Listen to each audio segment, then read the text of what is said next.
11वीं सदी की बात है। पंजाब का वह गांव ठंड के कोहरे में लिपटा हुआ अपनी दांतें किटकिटा रहा था। सुबह के 5 बजने वाले थे, लेकिन कुहासे की चादर मोटी थी और अंधेरा सर्वत्र व्याप्त था। ऐसे में 11 ठाकुरों के खानदान का वह लड़का अपने कमरे में चारपाई पर लेटा हुआ अपनी नींद पूरी कर रहा था। अचानक से उसे लगा कि कमरे में कोई है। पहले तो उसे लगा कि यह एक भ्रम है, लेकिन जब उसे यह विश्वास हो गया कि कमरे में कोई है, तो उसने रजाई में से अपनी गर्दन बाहर निकाली और सामने जो देखा वह देखकर उसकी आंखें भय के मारे फैलती चली गई। उसके सामने वही लड़की खड़ी थी जिसका उसने अपने परिवार के साथ मिलकर कुछ समय पहले बलात्कार किया था। वह लड़की मुस्कुरा रही थी। उसके शरीर पर पूरे जेवर थे। वह सुंदरता की प्रतिमूर्ति लग रही थी, लेकिन उसमें कुछ ऐसा था जो उस लड़की के मन में सिहरन पैदा कर रहा था। डर की एक लहर उसके रीढ़ की हड्डी में बैठती जा रही थी। अचानक से वह लड़का रजाई से बाहर निकला और अपने कपड़े खोलने लगा। कपड़े खोलते खोलते वह पूरे तौर पर नंगा हो गया और नंगा होने के साथ ही बहुत तेज चिल्लाया, मुझे क्षमा करो, मुझे क्षमा करो। और ऐसा कहकर वह गांव की गलियों में सरपट दौड़ पड़ा।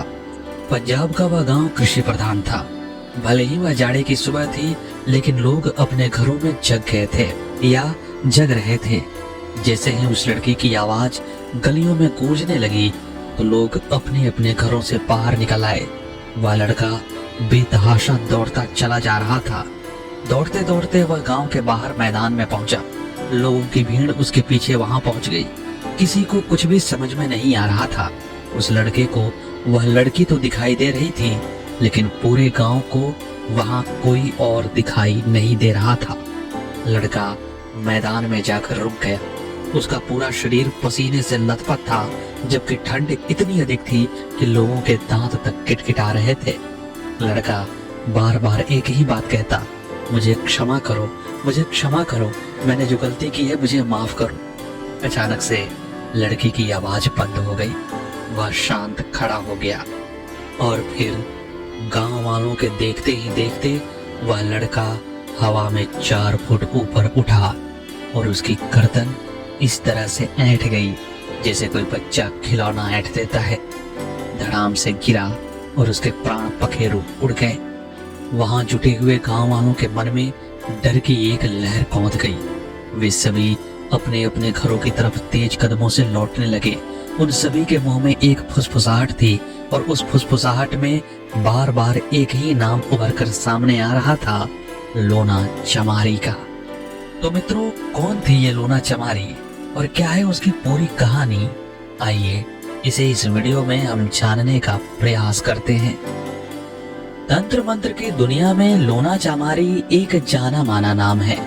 इनके नाम से बहुत सारे शबर मंत्रों की सिद्धि की जाती है और ऐसा माना जाता है कि ये सभी मंत्र अचूक फल देने वाले होते हैं। अब ये शबर मंत्र क्या हैं, इसे हम आगे की वीडियो में जानेंगे। फिलहाल हम बात करते हैं लोना चमारी के जीवन वृत्त के बारे में।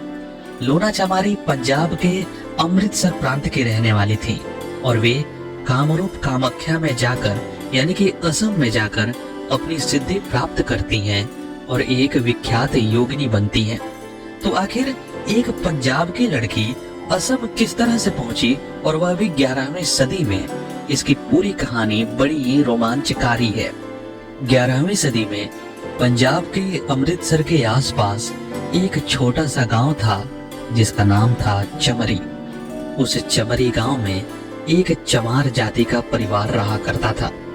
अब आपको इतना तो पता ही है कि उस समय इस जाति के साथ अन्य लोगों का व्यवहार कैसा था। खासकर तथाकथित बड़ी कहे जाने वाली जातियों के लोगों का इनके प्रति द्वेषपूर्ण और कपटपूर्ण व्यवहार तो होता ही था, यह तो आप मानेंगे ही। उस समय इनके परिवार की भी यही दशा थी। इनके परिवार में एक बड़ी ही सुंदर लड़की थी जिसका नाम था लोना। लोना इतनी सुंदर थी कि कहा जाता है कि उसकी ही सुंदरता के चलते लोना लावण्य का प्रतिरूप बन गई। यानी कि लोग अब किसी सुंदरी को लोना के नाम से ही जानने लगे हैं। लोना बड़ी सुंदर थी, लेकिन गरीब घर में सुंदरता वरदान नहीं, अभिशाप होती है। लोना के लिए अपनी सुंदरता अभिशाप ही बन गई थी। जैसे जैसे वह बड़ी होती जा रही थी, गांव के लोगों की नजरें उस पर गलत रूप से पड़ने लगी थी। उस लोना के दो भाई भी थे, जिनका नाम था इलय और गेंदा। ये दोनों भाई अपनी बहन के प्रति गांव वालों की बिगड़ती नजर को लेकर बड़े ही चिंतित रहा करते थे, और इसीलिए अभी लोना पूर्ण रूप से युवा भी नहीं हुई थी कि उसका विवाह करा दिया गया। लेकिन लोना का विवाह सफल नहीं रहा। किसी कारणवश वह अपने पति से झगड़ा करके वापस अपने गांव आ गई। एक बार फिर आपको ध्यान दिलाते हैं कि यह कहानी 11वीं सदी की है, और उस समय का समाज कैसा था आप कल्पना से जान सकते हैं। तब एक युवा लड़की जो विवाहिता तो है, लेकिन अपने पति को छोड़कर अपने गांव में रह रही है, एक तथाकथित छोटी कहे जाने वाली जात से आती है, गरीबी में पल रही है। ऐसे में गांव वालों की नजर उस पर खराब हो जाए तो यह उस समय के हिसाब से कोई संदेह वाली बात नहीं लगती है। और हुआ भी ऐसा ही। उस गांव के लोगों ने उस लड़की के ऊपर अपनी गंदी नजर को डालना प्रारंभ कर दिया। उसी गांव में एक ठाकुरों का परिवार रहता था, जिसमें 11 पुरुष थे। ऐसा कहा जाता था कि इसी के चलते उस ठाकुरों के परिवार को 11 ठाकुरों का खानदान कहा जाने लगा। उन ठाकुरों में से एक ने उस लड़की के साथ व्यभिचार करने का प्रयास किया, लेकिन लोना ने इस प्रयास को मना कर दिया। उसके प्रतिरोध करने से उनका क्रोध अपने चरम पर पहुंचा कि हमें यह लड़की मना कैसे कर रही है। और फिर उस पूरे परिवार के 11 लोगों ने बारी बारी से उसके साथ बलात्कार किया। वह लड़की अभी युवा थी, उसका यौवन अभी पूर्ण रूप से आया भी नहीं था कि उसके साथ यह दरिंदगी भरी घटना घट गई। तब न तो कोई संविधान था, न ही कोई सुप्रीम कोर्ट, और न ही राजा के पास इतना फुर्सत था कि इस तरह के मामले वह सुने। साथ ही यह तथाकथित छोटी और बड़ी जातियों के बीच का मामला था, तो इसमें जीत बड़ी जातियों की ही होनी थी। लोना की दुर्दशा पर पूरा गांव हंसता रहा, लेकिन किसी ने ठाकुरों की तरफ उंगली नहीं उठाई। युवावस्था का जोश ऐसा होता ही है कि आदमी कुछ भी कर गुजरने को तैयार हो जाता है। लोना चाहती थी कि इन ठाकुरों से अपने पर किए गए अत्याचार का वह बदला ले। उसके सामने कोई और रास्ता दिख नहीं रहा था। तभी उसने दिल्ली की योगिनों के बारे में सुना। वह उनके बारे में तरह तरह की कहानियां सुनती थी। उस समय तंत्र मंत्र का प्रचार भी जोरों शोरों से हो रहा था। योगियों ने अपने प्रचार के बहुत सारे माध्यम फैला दिए थे। ये योगी गोरखनाथ जी की परंपरा से आते थे। इन योगियों के चलते ही संस्कृत मंत्रों की जगह पर शबर मंत्रों का प्रचलन बढ़ने लगा था। तंत्र मंत्रों में शबर मंत्रों का प्रयोग होता। यही वह समय था जब भारत में भी इस्लाम के सूफी मत को मानने वाले लोग अपना पैर जमा चुके थे। ये लोग भी भारतीय पद्धति से मिलकर के एक नई पद्धति का विकास कर रहे थे। इसी पद्धति में आता है शबर मंत्र।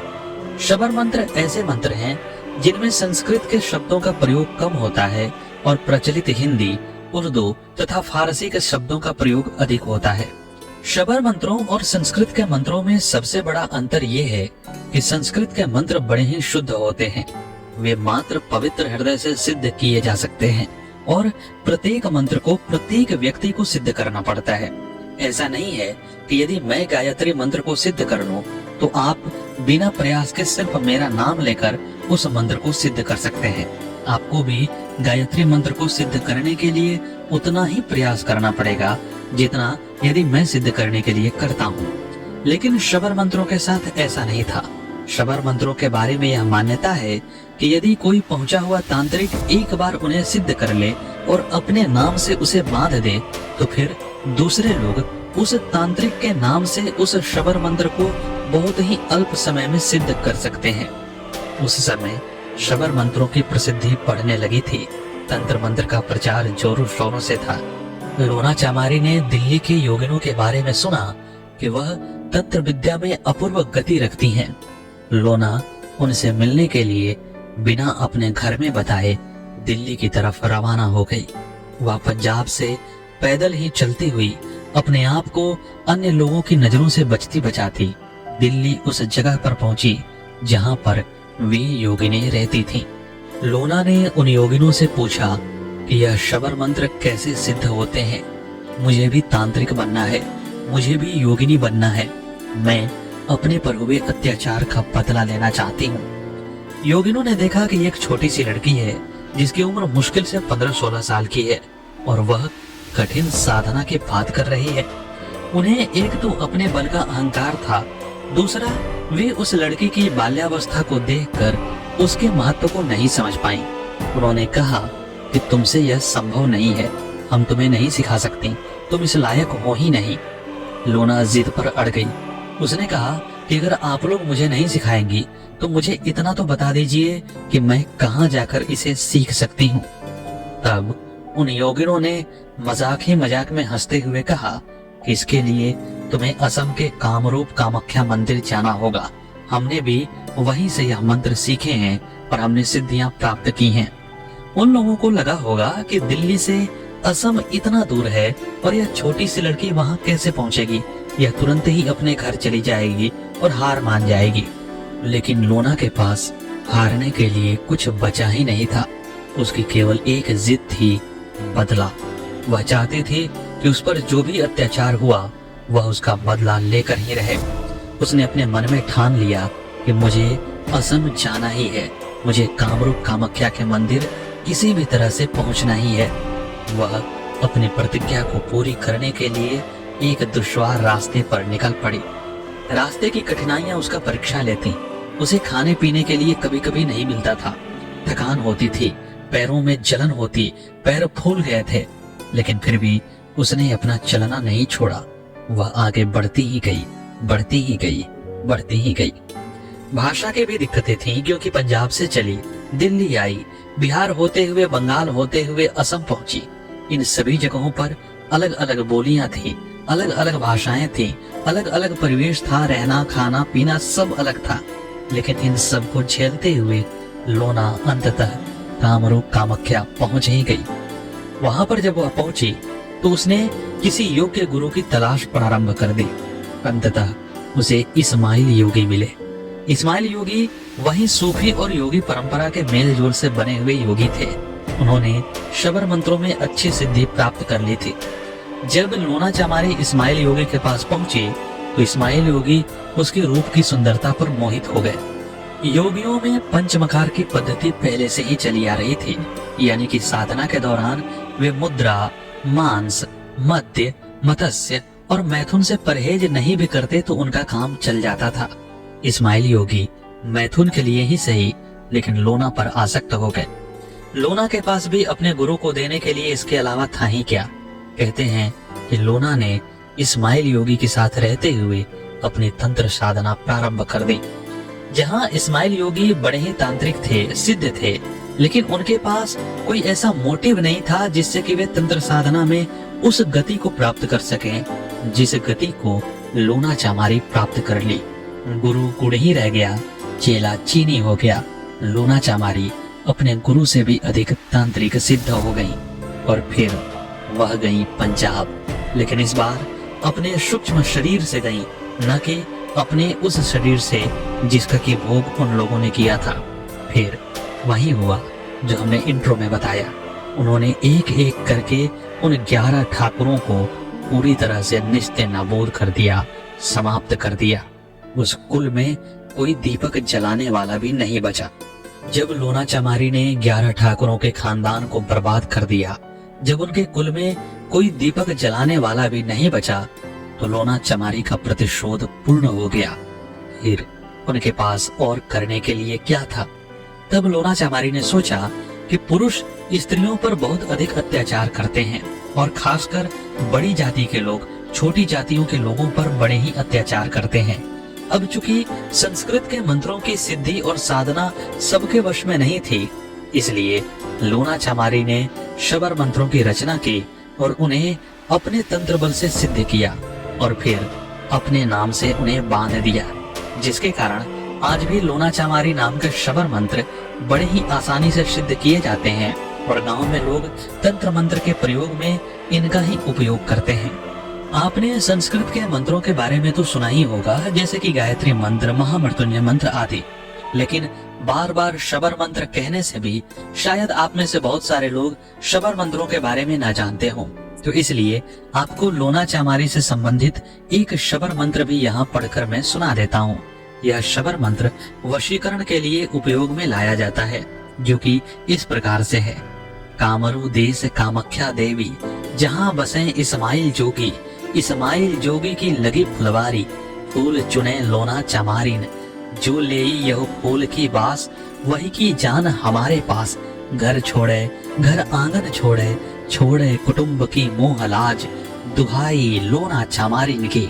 जैसा कि आप इस मंत्र को देखकर समझ ही गए होंगे कि यह मंत्र संस्कृत के पदों में न होकर के बोलचाल की भाषा में है। और इस मंत्र की खासियत इसमें नहीं है कि यह मंत्र अपने आप में बड़ा ही प्रसिद्ध है, बल्कि यह मंत्र लोना चामारी ने अपने नाम से बांध रखा है।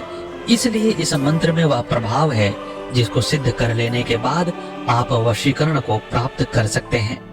अब दोस्तों, बात आती है कि लोना चामारी की प्रसिद्धि कितनी पुरानी है। तो एक ग्रंथ है पद्मावत, जिसके बारे में आपने न सुना हो यह मुझे नहीं लगता है। पद्मावत मलिक मोहम्मद जायसी जी की रचना है, जिसकी रचना उन्होंने 14वीं शताब्दी में की थी। उसी पद्मावत में एक कथा आती है कि राजा रत्नसेन जब पद्मावती को लेकर अपने देश वापस आए तो पद्मावती के साथ सिंहल द्वीप से एक ब्राह्मण भी आया, जिसका नाम था राघव चेतन। राघव चेतन तांत्रिक था, उसकी सिद्धि बड़ी ही अद्भुत थी। एक बार राजा रत्नसेन के दरबार में यह बहस छिड़ गई कि आज अमावस्या है या द्वितीया है। वास्तव में उस दिन अमावस्या ही थी, जो कि राजा रत्नसेन के ज्योतिषी भी कह रहे थे, लेकिन राघव चेतन हट कर बैठा कि आज द्वितीया है। वास्तव में यह राघव चेतन की गलती थी, उससे गणना में गलती हुई थी। उस दिन अमावस्या ही थी, लेकिन दिन का समय था तो यह निर्णय करने का कोई आधार तो था नहीं उस समय। इसलिए रत्नसेन ने कहा कि रात के समय यह देखा जाएगा। अगर आज अमावस्या हुई तो अपने ज्योतिषी को मैं बहुत सारा धन दूंगा और राघव चेतन को दंड मिलेगा, और अगर द्वितीया हुई तो राघव चेतन को दान मिलेगा और अपने ज्योतिषी को दंड मिलेगा। सभा बर्खास्त हो गई और सभी लोग रात होने की प्रतीक्षा करने लगे। रात आई, वह रात अमावस्या की ही थी, लेकिन राघव चेतन इतना तांत्रिक था कि उसने अमावस्या की रात को भी चंद्रमा लाकर दिखा दिया। दूज का चांद अमावस्या की रात में चमक रहा था। राजा रत्नसेन के सभी ज्योतिषी आश्चर्य में थे, क्योंकि एक की गणना गलत हो सकती थी, सभी की गणना कैसे गलत होगी। लेकिन रत्नसेन जो अपनी आंखों से देख रहे थे, उस पर भी कैसे विश्वास नहीं करते। तय हो गया कि राघव चेतन को दान मिलेगा और उनके ज्योतिषों को दंड मिलेगा। लेकिन फिर तुरंत ही उस तंत्र का प्रभाव समाप्त हुआ तो सबने जाना कि आज अमावस्या ही है। वास्तव में जब राजा को यह पता चला कि आज अमावस्या है तो उसने राघव चेतन को दंड देकर अपने राज्य से निकाल दिया। और यहीं राघव चेतन खिलजी के पास गया और उसने पद्मावती की तारीफ की। दोस्तों, यदि आप चाहते हैं कि मैं पद्मावती की पूरी कहानी, जो कि बड़ी ही रोचक है और निश्चित तौर से फिल्म से बहुत ही अलग है, आपको मैं यह सुनाऊं, तो आप कमेंट बॉक्स में मुझे आदेश कर सकते हैं। इस वीडियो को लाइक और चैनल को सब्सक्राइब करने के बाद प्लीज। तो यह कथा यहाँ पर क्यों? क्योंकि इसी दौरान पद्मावत में मलिक मोहम्मद जायसी जी लिखते हैं कि एहिकर गुरु चमारिन लोना, एहिकर गुरु यानी किसकी? राघव चेतन की। एहिकर गुरु चमारिन लोना, सिखा कामरु पाढ़ित टोना, दूजी अमावस मह जो दिखावे, एक दिन राहु चांद कहलावे। कहते हैं कि राघव चेतन की जो गुरु है वह चमारिन लोना है, इसीलिए इसमें इतना ताकत है कि वह अमावस्या के दिन दूज का चांद दिखा देता है। अगर वह चाहे तो राहु को लाकर के चांद का ग्रहण भी करवा दे। इसी पद्मावत में एक जगह एक टोना टोटका करने वाली ब्राह्मणी है, वह भी चमारिन लोना का नाम लेते हुए कहती है कि जस कामरू चमारी लोना, को न छरा पढ़ित और टोना, कि जैसे चमारी लोना है जिसका टोना पढ़ने से कोई भी बच नहीं सकता है, वैसे ही मैं हूँ। तो इसीलिए चूंकि यह ग्रंथ 14वीं शताब्दी में लिखा गया था, तो हम मान सकते हैं कि लोना उसके पहले ही हुई होगी, तभी तो उसकी प्रसिद्धि यहाँ तक पहुँची। और बहुत पहले इसलिए नहीं हो सकती है क्योंकि 6ठी-7वीं शताब्दी में तो इस्लाम का उदय हुआ और उसके बाद भारत में वह लगभग 10वीं शताब्दी के आसपास ही एक सूफी मत के रूप में प्रचलित हो पाया। तो इस्माइल जोगी, जो कि सूफी और योग परंपरा के मेल से बना हुआ योगी था, वह 11वीं शताब्दी से पहले हो, ऐसा मानना थोड़ा सा कठिन लगता है। इसलिए लोनाचामारी को 11वीं सदी के आसपास का माना जाता है। दोस्तों, एक और लोनाचामारी की कथा यहाँ पर आती है, जो अपने ही सौतेले बेटे के साथ संबंध बनाने की कोशिश में बदनाम हो गई थी। यह कहानी पहले वाली कहानी से बिल्कुल अलग है और यह लोनाचामारी भी पंजाब क्षेत्र की ही है, लेकिन यह पंजाब अमृतसर वाला पंजाब नहीं, बल्कि सियालकोट पाकिस्तान वाले पंजाब का है। वास्तव में सियालकोट पंजाब में आज भी चमयारी नाम का एक गांव है, जिस गांव के बारे में ऐसा माना जाता है कि वहां पर लोनाचामारी का एक महल है। और लोनाचामारी की कहानी यह है कि सियालकोट में एक राजा हुए, राजा सालवाहन। राजा सालवाहन की पहली पत्नी से एक पुत्र उत्पन्न हुआ। जब वह पुत्र उत्पन्न हुआ तो ज्योतिषों ने कहा कि इसे एक कमरे में बंद कर दीजिए और 12 वर्ष तक इसे किसी की भी नजर में मत आने दीजिए। अगर आप ऐसा नहीं करते हैं तो इसके प्राण पर खतरा है। उस समय ज्योतिषों की बात को टालने का साहस किसी भी राजा में नहीं होता था, इसलिए उन्होंने अपने पुत्र, जिसका नाम कि पूरन था, उसके लिए एक अलग महल बनवाया और सभी से दूर उसे उस महल में रखवा दिया। वहां पर भोजन पानी भी उसे बाहर से ही दिया जाता था, ताकि किसी की भी नजर उस पर न पड़ सके। उस महल में सुख सुविधा के तमाम साधन थे। व्यायाम से लेकर के वहां पर खाने पीने, सोने, उठने, बैठने, घूमने, हर तरह की सुविधा थी। कोई नहीं था तो इंसान का बच्चा, वहां पर कोई भी आदमी नहीं जा सकता था। ऐसा करते करते वह लड़का 12 साल वहां पर रहा। उस समय 12 साल में लोग युवा माने जाने लगते थे। 12 साल चुकी धूप से अलग रहते हुए, एक अलग जगह पर रहते हुए, अच्छा खाना खाते हुए पूरन चंद का विकास बड़ा ही सुंदर हुआ। वह सुगठित शरीर का मालिक हुआ और बड़ा ही देखने में सुंदर था।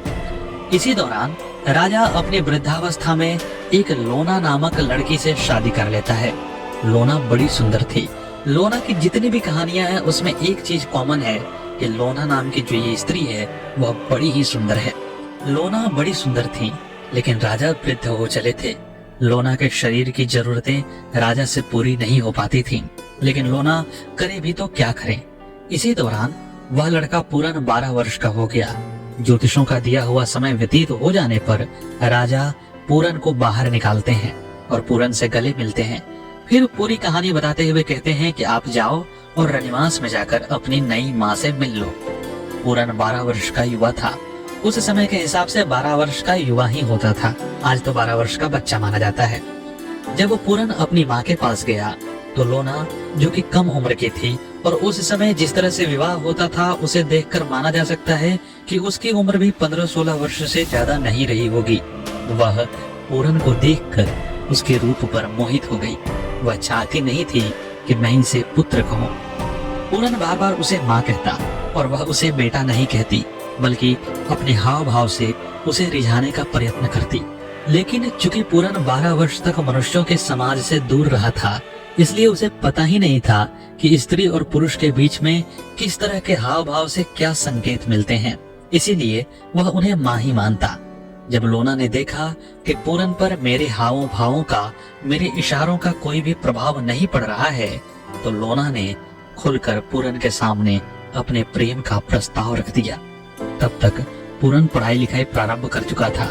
उसे भी दुनियादारी के बारे में कुछ पता चल गया था। उसने कहा कि माँ, जो तुम कह रही हो वह गलत है। तुम मेरे पिता की पत्नी हो। मैं तुम्हारे साथ इस तरह का संबंध नहीं बना सकता हूँ। यह सुनकर लोनाचामारी क्रोध से भर गई। उसके सामने 2 तरह की बातें थीं। पहला यह कि मेरे रूप का इसने अपमान किया है। मैं इतनी सुंदर हूँ और मेरे प्रेम का प्रस्ताव इसने नकार दिया। लेकिन इससे भी बढ़कर उसकी दूसरी दुविधा यह थी कि यदि पूरन अपने पिता से जाकर यह बात कह देता है तो लोना कहीं की नहीं रहेगी। इसीलिए लोना ने त्रिया चरित्र अपनाते हुए पूरन के कहने से पहले ही अपने पति के पास जाकर उसने पूरन की शिकायत कर दी। कहा कि पूरन मेरे साथ जबरदस्ती करना चाहता था। वह कहता है कि मैं तुम्हें अपनी माँ नहीं मानता हूँ। स्त्री की आंखों में आंसू पुरुषों की सबसे बड़ी कमजोरी होती है। राजा अपने पुत्र पर विश्वास नहीं कर पाए। उसने लोना से कहा कि इसके लिए उसे दंड मिलेगा, और फिर राजा ने उसके हाथ पैर कटवा करके गांव से बाहर एक कुएं में फिकवा दिया। कुआं सूखा हुआ था, इसलिए पूरन को चोट तो आई, लेकिन वह वहीं पर पड़ा कराहता रहा, मरा नहीं, डूबा नहीं। धीरे धीरे रात हो गई। उसकी कराह बढ़ती जा रही थी, लेकिन राजा के डर से कोई भी उसे बाहर निकालने या उसकी सहायता करने का साहस नहीं जुटा पाता था। कहते हैं कि तभी मध्य रात्रि में उधर से गुरु गोरखनाथ गुजरे। गुरु गोरखनाथ ने जब उसकी आवाज सुनी तो वह कुएं की जगत पर गए। वहां पर उन्होंने देखा कि कुएं की तलहटी में एक लड़का पड़ा हुआ है, जिसके न तो हाथ हैं न ही पैर हैं। अब वह बाहर भी कैसे निकले? अगर कोई सामान्य मनुष्य रहता तो उसे उसको बाहर निकालना बड़ा ही मुश्किल होता, लेकिन गुरु गोरखनाथ सिद्ध थे, योगी थे। उन्होंने अपने योग बल से उसे बाहर निकाला और उसके हाथ पैर को भी ठीक कर दिया। उसके बाद उसे योगी बनाया, उसे दीक्षा दी और वह योगी चरंगी नाथ के नाम से प्रसिद्ध होने लगा। धीरे धीरे उसकी प्रसिद्धि चारों ओर फैलने लगी। इधर लोना और राजा सालवाहन का कोई भी पुत्र नहीं हो रहा था। राजा सालवाहन को यह चिंता सताने लगी कि मेरे बाद मेरे राज्य का क्या होगा। इसी दौरान उन दोनों ने चरंगी नाथ की ख्याति सुनी। वे पुत्र प्राप्ति करने के लिए चरंगी नाथ के पास गए। वे तो सपने में भी नहीं सोच सकते थे कि यह उनका ही बेटा है, क्योंकि राजा ने अपनी आंखों के सामने उसके हाथ और पैर कटवा दिए थे और कुएं में फिकवा दिया था। यहाँ पर जो चरंगी नाथ था, उसके हाथ और पैर तो सलामत थे, तो राजा के लिए यह कल्पना करना भी मुश्किल था कि यह उन्हीं का बेटा है। लेकिन चरंगी नाथ बना हुआ पूरन अपने माता पिता को पहचान गया। उसने कहा कि तुम्हारा तो एक पुत्र पहले से ही था। तब सालवाहन ने कहा कि वह पुत्र बड़ा ही खोटा था। उसने मेरी पत्नी पर नजर डाली, अपनी सौतेली माता के साथ ही उसने गलत करना चाहा, इसीलिए मैंने उसे मरवा दिया। तब वहां पर चरंगी नाथ ने कहा कि अगर लोना सत्य बोलेगी तभी उसे पुत्र मिलेगा। सत्य क्या है लोना, तुम यह बताओ। फिर लोना ने वहां पर अपना पाप कबूल कर लिया। उसने फूट फूट कर रोते हुए कहा कि उसने गलत दृष्टि मुझ पर नहीं डाली थी, बल्कि मैं ही उस पर गलत दृष्टि डाल रही थी, वह तो मना कर रहा था। जब राजा ने यह सुना तो उसके दुख का पारावार नहीं रहा। वह वहीं पर फूट फूट कर रोने लगा। ऐसा लगा कि राजा के प्राण निकल जाएंगे, जैसे पुत्र वियोग में दशरथ जी के प्राण निकल गए थे। तब चरंगी नाथ ने देखा कि मेरा पिता मर जाएगा, तो उसने अपना पूरा परिचय दिया। फिर गुरु गोरखनाथ की कृपा के बारे में बताया। इस पर राजा ने कहा कि मुझे कोई पुत्र नहीं चाहिए, तुम घर चलो और तुम ही राज्य का संचालन करो। लेकिन चरंगी नाथ योगी हो चुका था। उसने कहा कि मैं साधु हूँ, मैं किसी भी तरह से आपके राज्य में नहीं जाऊंगा, मुझे कोई मोह माया नहीं है। आप घर जाइए, सुखी रहिए और आपको अवश्य ही पुत्र रत्न की प्राप्ति होगी। कहते हैं कि उसके बाद लोना को एक पुत्र हुआ, जिसने कि राजा सालवाहन का राज्य संभाला था। इसी लोना के नाम से आज भी चमयारी गांव में एक महल है, जिसे लोना चमयारी का महल कहा जाता है, और चमयारी गांव के नाम से ही लोना का नाम लोना चमयारी प्रसिद्ध हो गया। तो दोस्तों, लोना चमारी की ये दो कथाएं थी। पहली कथा तंत्र मंत्र वाली लोना चमारी की, और दूसरी कथा एक रानी लोना की जो चमयारी गांव में रहती थी। आपको कैसी लगी ये कहानियां कमेंट बॉक्स में अवश्य बताइएगा। मिलते हैं अगले वीडियो में अगली प्रस्तुति के साथ। तब तक के लिए नमस्कार।